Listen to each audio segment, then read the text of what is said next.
Olá, bem-vinda, bem-vindo à quarta temporada do Abradilan Cast. Estamos de volta com mais um episódio, mas antes de seguir para o conteúdo, inscreva-se aqui no canal da Abradilan, ative as notificações para não perder nenhum conteúdo, siga também depois o perfil do Abradilan Cast no Spotify, todas as temporadas estão disponíveis lá para você. Bom, hoje vamos falar sobre o panorama quantitativo e qualitativo do mercado de distribuição farmacêutica no Brasil. Então, nosso tema hoje é mercado de distribuição no Brasil. Nosso convidado é Ivan Angel, diretor de Serviços Insights ao Varejo e Distribuição da Close-Up. Ivan tem 23 anos de experiência no mercado farmacêutico, sendo 10 na distribuição e 8 no varejo. Foi diretor comercial e de operações na Demil Varejo Farma, representando a empresa por 6 anos na Abrafarma. Depois, Ivan atuou como consultor em diversas redes. Ele começou a trabalhar na Close-Up International em 2019 como consultor, mas se tornou executivo da empresa a partir de 2021 e está de volta aqui com a gente no Abradilan Cast. Seja muito bem-vindo, Ivan. Obrigada pelo seu retorno. A gente esteve juntos aqui ano passado. Teve, sim. E você está de volta para falar sobre distribuição. Falamos sobre varejo ano passado e esse varejo. ano a gente vai falar sobre distribuição. Bem-vindo. É um prazer representar a Close-Up aqui.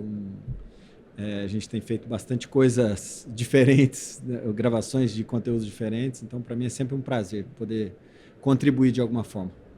Maravilha.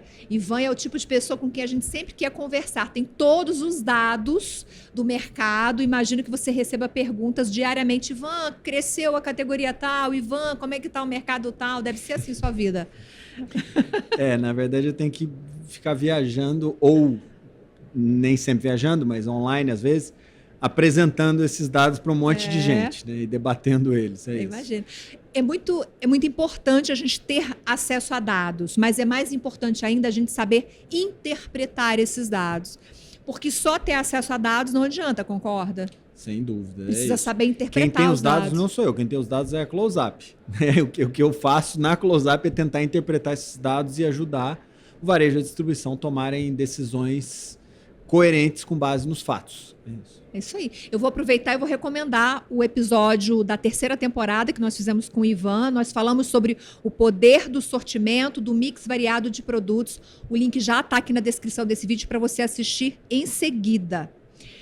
Vamos lá, vamos conversar sobre muitos aspectos da distribuição, principalmente a regional, que tem papel fundamental na capilaridade, no atendimento às farmácias brasileiras.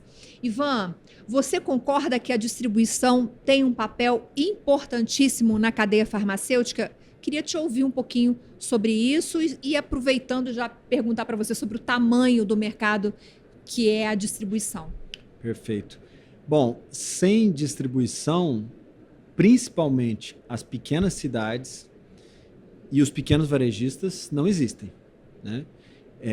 Hoje, se a gente olha para a Abrafarma, ela atende perto de 900 municípios de 5.500 que existem no país.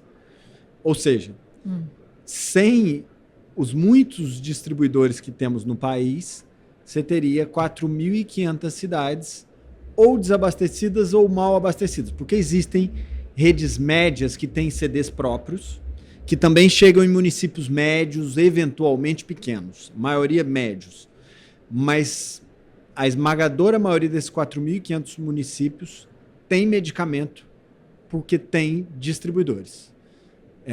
O grosso desse abastecimento vem através da distribuição.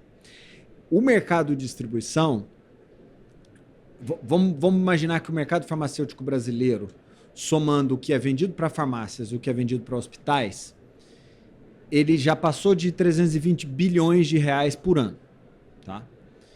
O mercado de distribuição, considerando tanto aquilo que é vendido para farmácias como aquilo que é vendido para hospitais, ele é um mercado de 185 bilhões.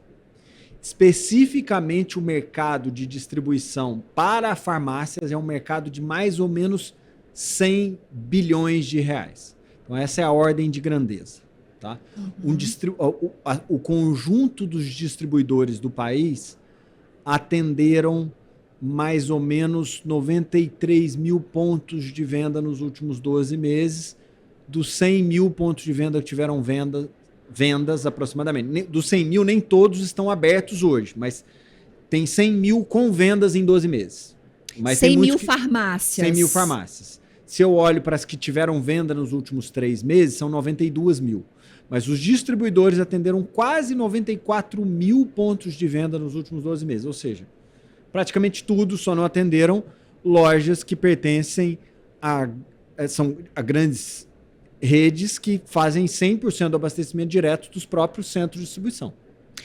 A gente conversou com a Vanessa, que é a farmacêutica da Abradilan, e ela mencionou o desafio do transporte para se adequar às normas. E ela mencionou, por exemplo, que tem distribuidor que faz entrega de balsa em Manaus, que chega em locais que têm um acesso muito difícil.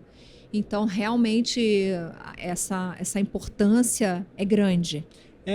A esmagadora maioria das cidades do Brasil tem menos de 50 mil habitantes. A Abrafarma, praticamente, em termos percentuais, é irrisória a fração da Abrafarma que está em cidade com menos de 50 mil habitantes. Ou seja, a esmagadora maioria dos municípios brasileiros não existiriam, não teriam acesso a medicamentos se não fosse o distribuidor entregando lá. Mas aí e o Brasil é um país que tem baixa concentração de mercado na mão de grandes redes. Muito baixa quando comparado com outros países da América Latina e Estados Unidos. Portanto, essa cadeia de suprimentos enorme, né, ela funciona em conjunto, mantendo, de certa forma, essa baixa concentração, a saúde desses negócios, né? Essas federações enormes que a gente tem no Brasil, que são um fenômeno brasileiro muito positivo. Você está falando das redes associativistas. Que são federadas hoje, federadas, né? Que é a Febrafar, Fecofar, Abrafad, que estão crescendo muito, crescem em termos percentuais acima da média do mercado. Existem porque existe distribuidor. Sem o distribuidor, elas não teriam como operar. Entendi. E aí, Ivan, a gente tem diferentes perfis. A gente tem o grande distribuidor, o médio distribuidor, o pequeno distribuidor. Vocês acompanham separadamente esses perfis? Queria entender um pouquinho como funciona essa dinâmica com esses 3 perfis diferentes. Tá bom. Por exemplo, quem chega nesses estabelecimentos que estão nessas regiões mais difíceis, nesse grupo que você disse que não é o grupo das grandes redes? É o grande, o pequeno, o médio distribuidor? Tá bom, eu vou tentar passar aqui as diferenças entre eles. Primeiro, assim, essa regra grande, médio, pequeno é uma regra interna nossa. A gente criou da Close-Up uma regra por valor de faturamento. Tá? Poderia ser número de CDs, poderia ser quantidade de cidades atendidas? Poderia ter várias outras regras, mas a gente separou por valor de faturamento. Então, acima de 1 bilhão e 100 milhões de reais por ano, a gente considerou grande. Entre 110 milhões e 1 bilhão e 100, médio, abaixo de 110 milhões por ano, pequeno. Tá? 64% do mercado está na mão de grandes distribuidores. Tá? Os grandes distribuidores são 2 dezenas, mais ou menos. Não são muitos, tá? Os grandes têm qual participação? 64% aproximadamente do mercado canal farmácia. Eu acabei não falando isso, mas a parte da distribuição que cabe ao canal farmácia é mais ou menos 55% do mercado total de distribuição, ou seja, 45% do mercado de distribuição hoje já é hospitalar, porque nos últimos anos o canal hospitalar cresceu muito mais rápido que o canal de distribuição, o canal farmacêutico. Canal farmácia. Mas 55% ainda está nas mãos de distribuidores que vendem para farmácias e que este ano especificamente crescem mais do que distribuidores que vendem para hospitais. Tá? Então, a ordem de grandeza é de 100 bilhões o mercado de distribuição para canal farmácia. 64% na mão de grandes distribuidores, 20% na mão de médios distribuidores, 5% na mão de pequenos distribuidores e tem um grupo que a gente chama de demais, que são distribuidores que pertencem a uma indústria. Então, ele atende só o mix da indústria e vende exclusivamente aquilo. Então, é como se eu pudesse tirar 10% desse 100 bi e o mercado viraria 90%. Porque não são, de fato, distribuidores tradicionais, porque eles só atendem uma indústria ou só atendem um varejo, por exemplo. Né? Mas tem CNPJ distribuidor, não é um CNPJ de indústria. Né? É como se fosse um negócio de distribuição mais especializado. Tá? E aí, quando eu olho para os grandes distribuidores, em termos de perfil do varejista que ele atende, o grande distribuidor é quem mais atende grandes varejistas. 40% das vendas dos grandes distribuidores são feitas para grandes redes de farmácias, que no nosso critério são redes com mais de 40 lojas. Tá? Então, sobra 60%, que são divididos mais ou menos entre 30% de venda para associativistas e pouco mais de 30%, perto de 25% da venda para independentes. Tá? O que é muito diferente do médio e do pequeno. O médio tem 10% da sua venda para grande varejista, o pequeno tem 6% da venda para grande varejista. Então, o médio e o pequeno atendem basicamente associativistas, independentes e farmácias de médio e pequeno porte. Redes de médio e pequeno porte. Tá? Então, assim, muito nos rincões desse país, quem mais chega vão ser os pequenos, os médios, e nas menores cidades, mais ainda os pequenos. Tá? Mas os médios têm uma participação maior, eles são quase 5 vezes o tamanho dos pequenos em conjunto. Né? Você já mencionou rapidamente a questão do mercado hospitalar. Eu consigo detalhar um pouco mais médios e pequenos. Se você quiser. Consegue? Consigo. Então tá, então pode seguir. Então, o grande distribuidor, como um conjunto, eles atendem, na verdade não como conjunto, na média, um grande distribuidor é aquele que atende 52 mil PDVs por ano. Então imagina que dos 100 mil PDVs com venda em 12 meses, um distribuidor, na média, grande, atendeu 52 mil. É muito PDV. Né?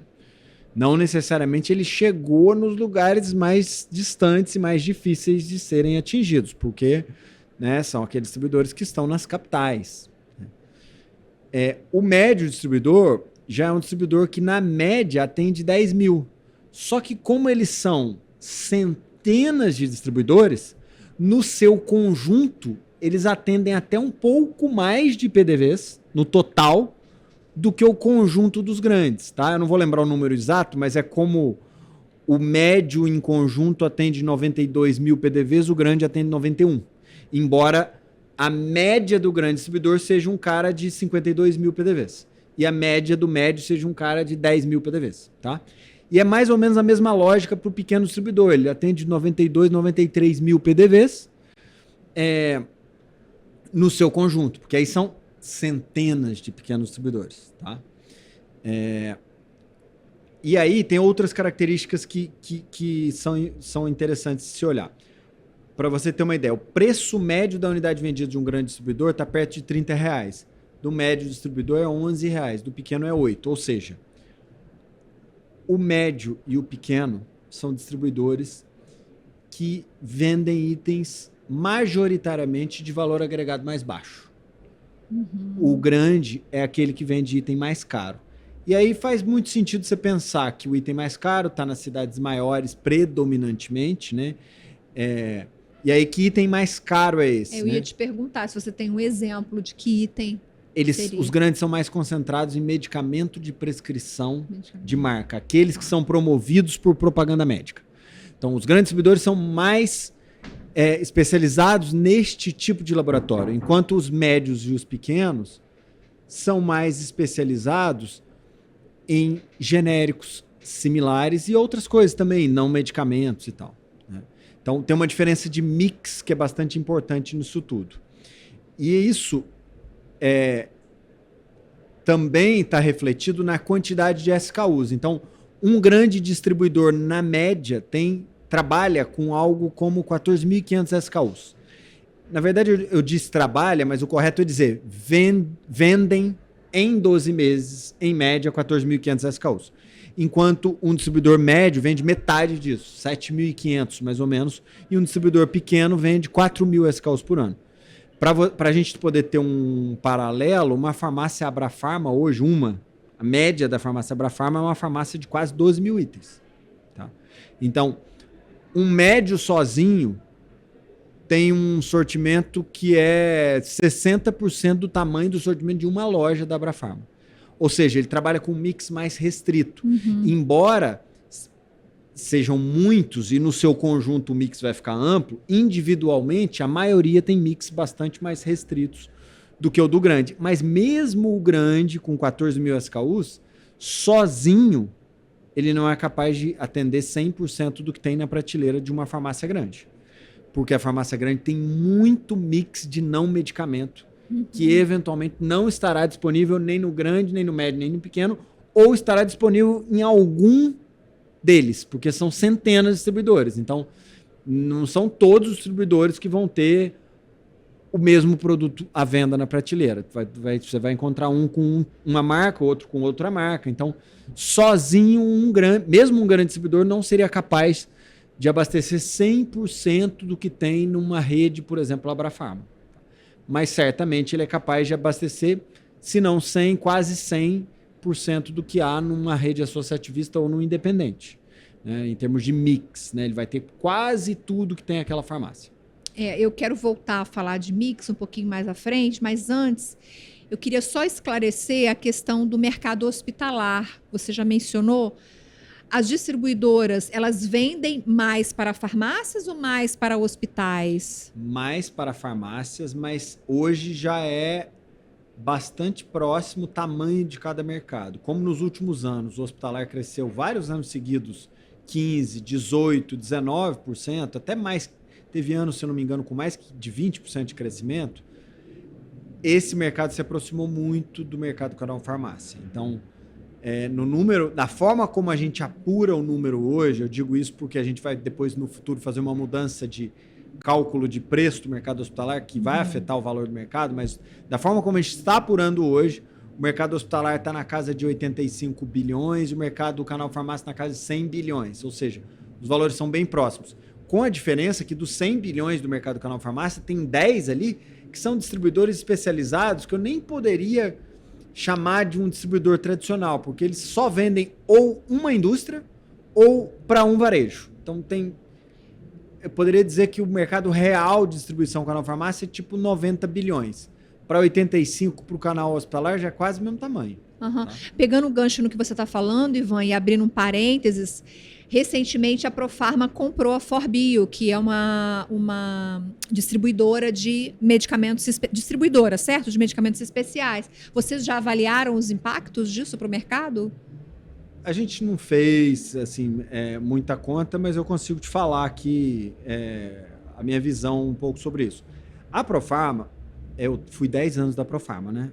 Eu fiz 16 anos do grupo Profarma, 10 anos da distribuição na Profarma. A Profarma é uma distribuidora que já teve uma distribuidora muito grande no mercado hospitalar que se chamava Profarma Specialty, que foi vendida para um grupo que é o Grupo Vivio. E a Profarma tinha um período que ela não poderia voltar para o mercado de hospitalar, contratualmente. Esse período acabou. E aí ela trouxe de volta uma parte do time que foi dela, que estava na Vivio, e fez uma aquisição de uma distribuidora de medicamentos especiais que pertencia à Raia Drogasil. A Forbio. A Forbio. É uma distribuidora um pouco diferente da distribuidora tradicional do canal hospitalar, porque ela é uma distribuidora que vende muito para o canal farmácia. Então, eles são muito bons de vender para medicamentos especiais para pequenas farmácias que eventualmente ganham ali atendem um órgão público que vai comprar um medicamento especial para alguém que judicializou, por exemplo. Né? Ivan, você pode dar um exemplo para a gente? Até para nem todo mundo sabe o que significa. O que são esses medicamentos especiais?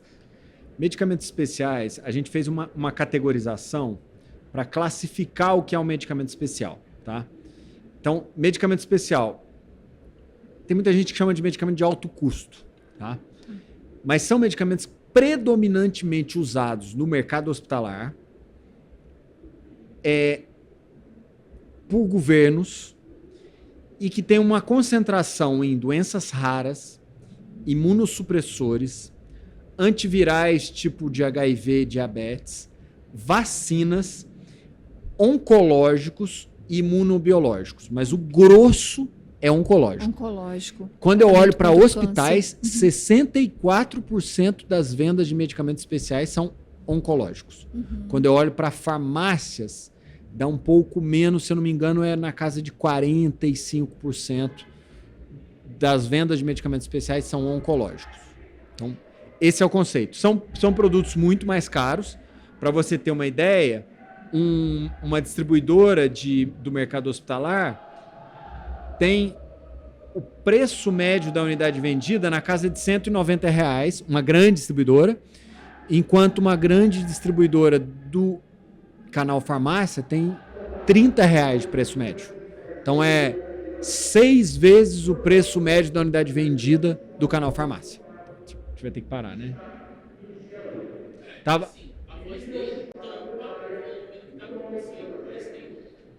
Tá. Pode seguir, que depois eu vou fazer um comentário sobre esse ruído. Pode seguir. Tá. Deixa eu retomar aqui. Difícil, né? Ficar interrompendo o raciocínio.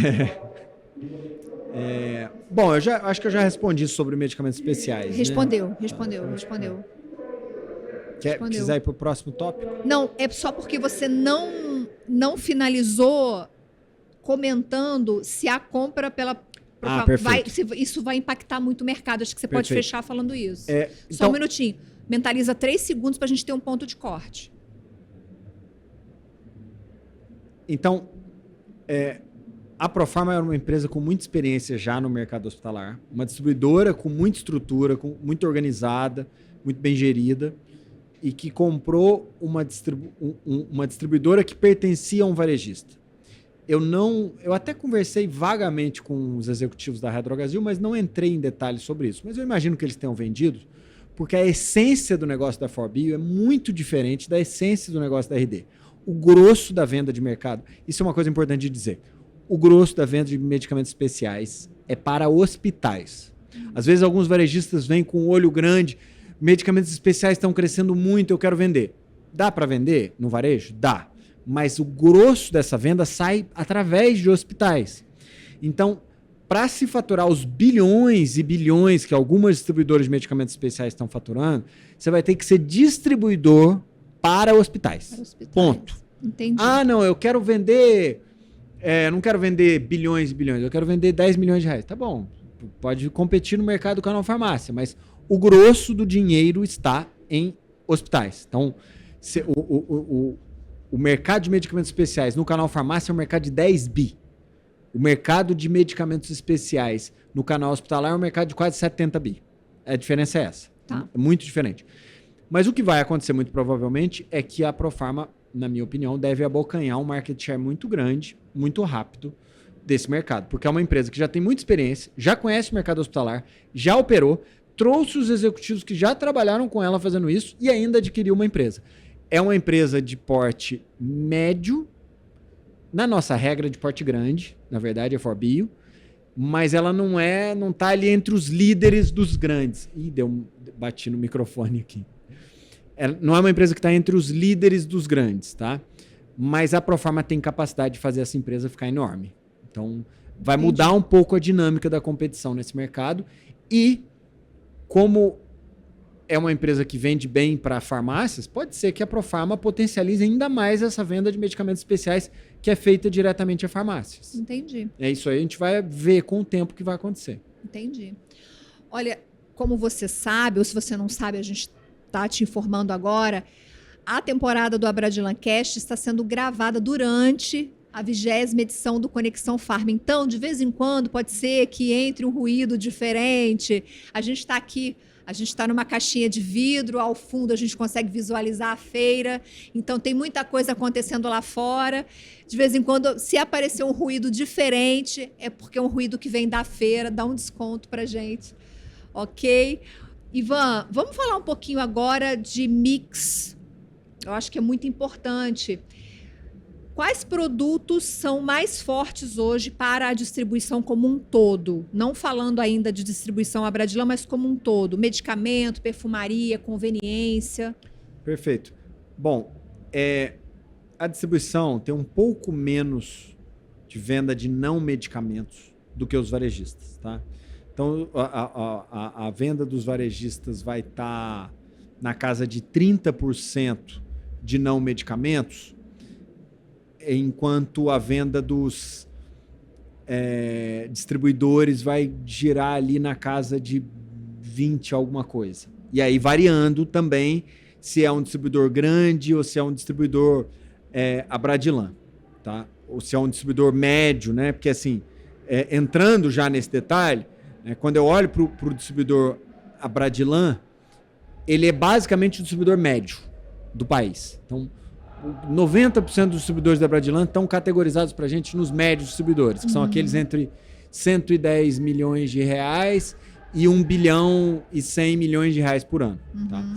E quando eu olho essas diferenças de mix, né, então o varejo tem mais ou menos 31% da sua venda em não medicamentos, a distribuição média tem 25%, o distribuidor Abradilan tem mais ou menos 20%. Então, é próximo, mas tem uma diferença razoável.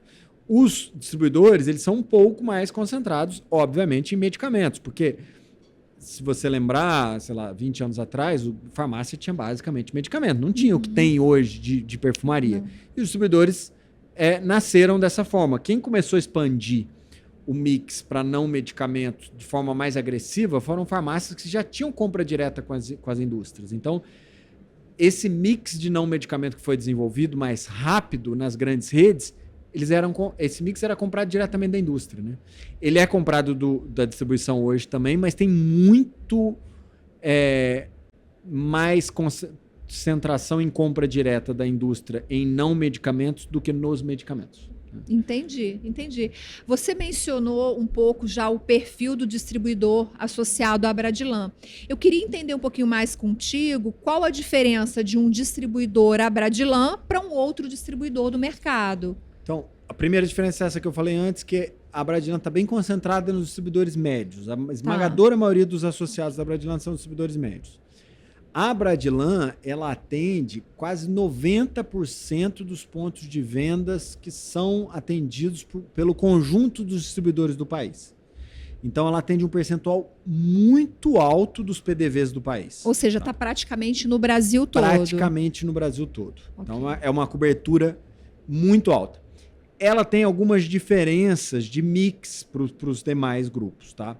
A Abradilan, quando eu olho para medicamentos, ela é um pouco mais concentrada em genéricos e similares do que o grande distribuidor. O grande distribuidor é mais concentrado em medicamento de prescrição de marca. A Abradilan, como ela pega os médios, eu falei um pouco do médio, do pequeno antes, ela é mais concentrada em similares e genéricos, principalmente genéricos, tá? Tanto em medicamentos prescritos como isentos de prescrição. Essa distribuição do volume de medicamentos prescritos e isentos de prescrição, ela é proporcional ao que acontece com os grandes distribuidores. A diferença é que, ao invés de se concentrar nos produtos promovidos por propaganda médica, no caso dos prescritos, ou nos produtos de marca, que são predominantemente marcas formadas por propaganda midiática e não preço, condição comercial, né? Elas são concentradas mais em genéricos similares, tá? E quando eu olho para a perfumaria, né, para os não medicamentos, qual a diferença da Abradilan? Ela tem um market share muito mais alto em produtos que estão nas categorias de vitaminas e suplementos ou primeiros socorros, testes e equipamentos médicos. Então, o share do mix da Abradilan de perfumaria que vem dessas duas categorias é desproporcional ao dos outros distribuidores. Então, a Abradilan tem um mix mais específico. E se você pensar que é um distribuidor médio que vai atender cidades pequenas e médias, grandes também, mas com muita força em cidade pequena e média, e que vai atender predominantemente associativistas e independentes, é um mix bastante adequado para esse perfil de farmácia. Entendi. Ivan, vocês acompanham as médias históricas. Você acha que a distribuição está num bom momento? E aí eu queria também perguntar para você quais são as oportunidades que você identifica dependendo desse momento que você vai trazer para a gente. Eu não acho que seja um bom momento para a distribuição por uma razão, por algumas razões, mas a primeira dela, a taxa de juros está muito alta. A taxa de juros brasileira né, hoje é uma das mais altas, provavelmente desde 2006, 2004, né, muito alta.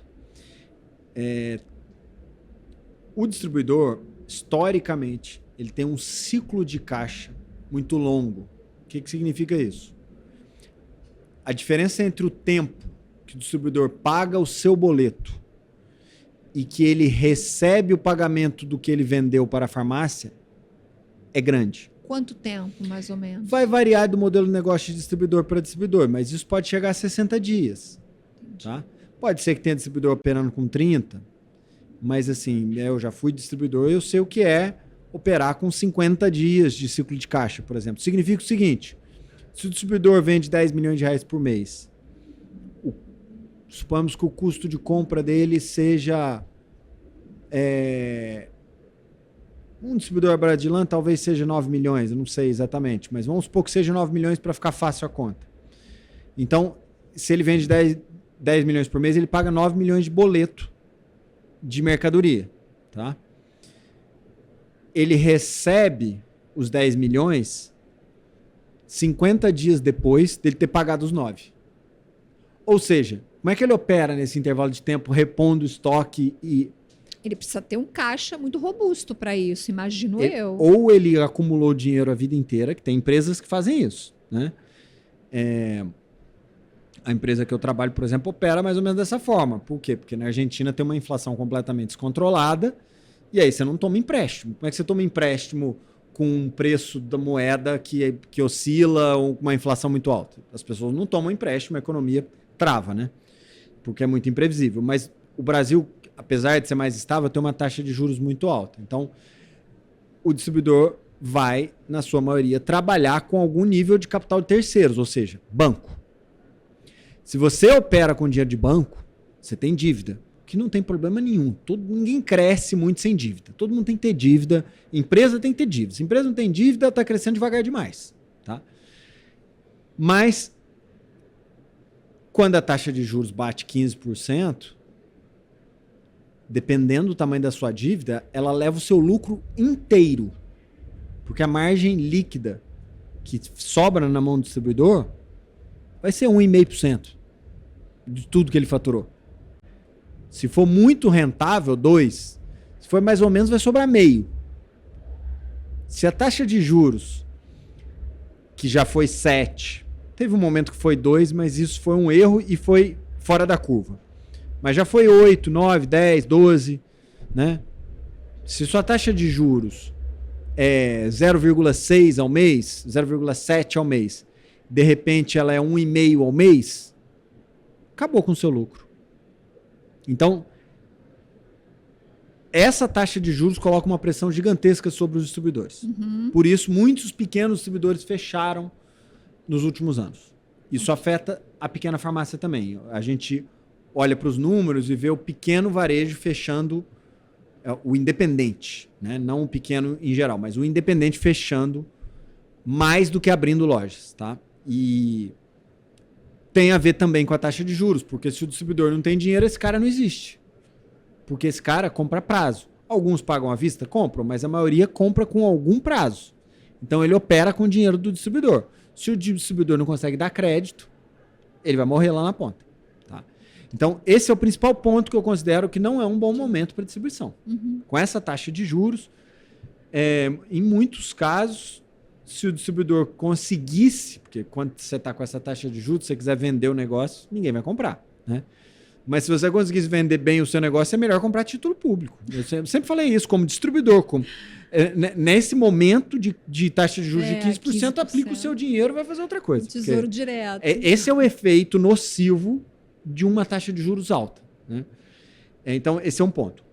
O segundo ponto é que já há algum tempo o mercado vem crescendo em unidades um pouco menos, né? Já há uns 2, 3 anos, 4, talvez desde 2022. Sobretudo por conta de medicamentos isentos de prescrição e não medicamentos, né? Ele vem crescendo um pouco mais devagar. Então, você coloca uma pressão porque o crescimento está um pouco mais baixo e outra pressão porque a taxa de juros está mais alta. Tá?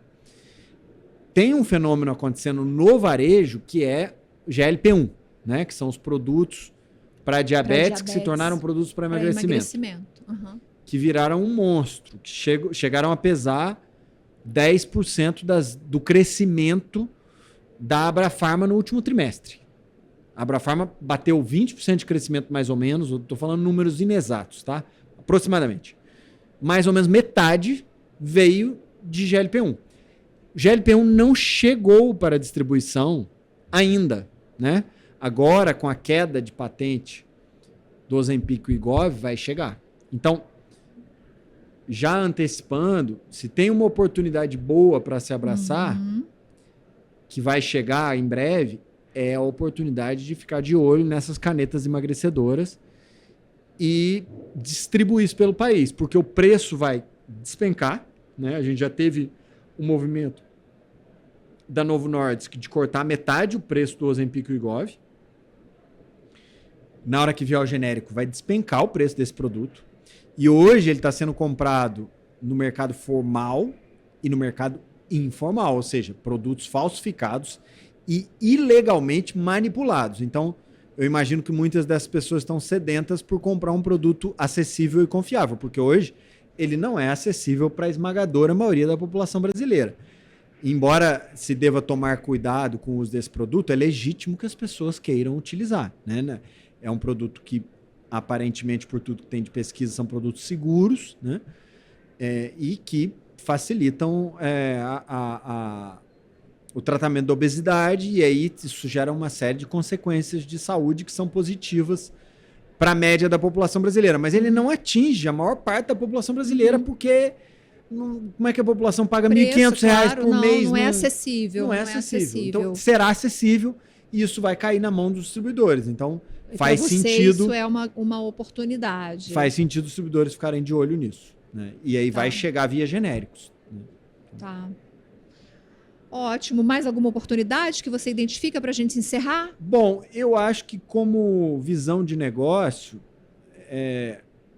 alguns distribuidores são distribuidores especializados em indústrias. E aí eu entendo que há um acordo que a indústria tem que remunerar melhor aquele distribuidor por isso.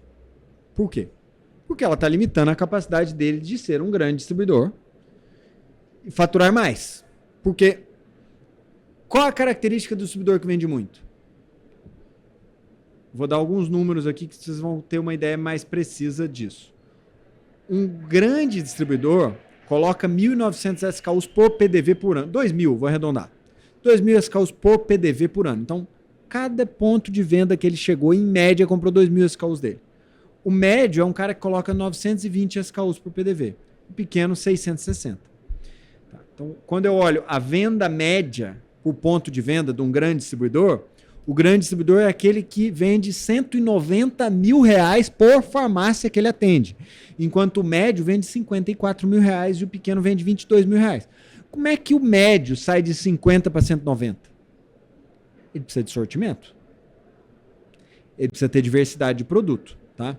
Nos estudos que a gente fez, tentando usar o modelo de sortimento que se aplica ao varejo para distribuição, a conclusão que a gente chegou é que os distribuidores que mais vendem do país são aqueles que combinam a maior quantidade de SKUs colocados num PDV com a maior quantidade de PDVs atendidos. É uma fórmula muito simples. Se eu atendo um volume brutal de pontos de venda e chego nesse ponto de venda com um sortimento mais diversificado, eu vendo mais. Sim. E aí eu me torno mais importante para aquele cara e aquele cara passa a comprar de mim com frequência. Se eu me especializo numa indústria, eu tenho que fazer um bom acordo de rentabilidade. Eu não posso ter um distribuidor grande, no meu tempo, operava com margem bruta de 6, 7%. Resultado líquido de 1%. E olha lá, quando dava. Às vezes operava um ano negativo. Não, bem mais baixo que o varejo, inclusive. Não que a última linha do varejo dá 2,5, bem gerida. E EBITDA dá 6. 2,5 grande rede. Que tem farmácia que tem um pouco mais. Eu não sei exatamente quanto dá uma farmácia independente na última linha. Mas assim, lucro líquido mesmo. Porque EBITDA de varejo grande já deu até 8 em algum momento. Mas dá 6,5, 7, 6. Mas lucro líquido 2,5 de varejo. Quando eu vou para distribuição, 1,5, 1. É muito pouco. É muito pouco. É muito pouco. Então, o distribuidor que se especializa num sortimento menor, ele deve fazer bons acordos com a indústria que ele se especializou, do ponto de vista de margem.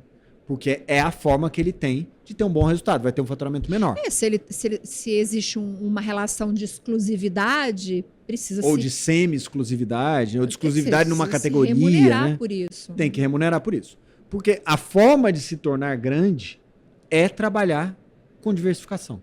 E tem muito distribuidor no mercado que tem exclusividade com determinada indústria? Isso é comum? Não, eu acho que é pouco comum ou quase não vai existir com uma indústria só. Mas é bastante comum um número restrito de indústrias. Entendi, e aí com acordos. alguma exclusividade em categorias, tá? E aí eu acho que vão ter vários dentro da Bradilan com este tipo de acordo.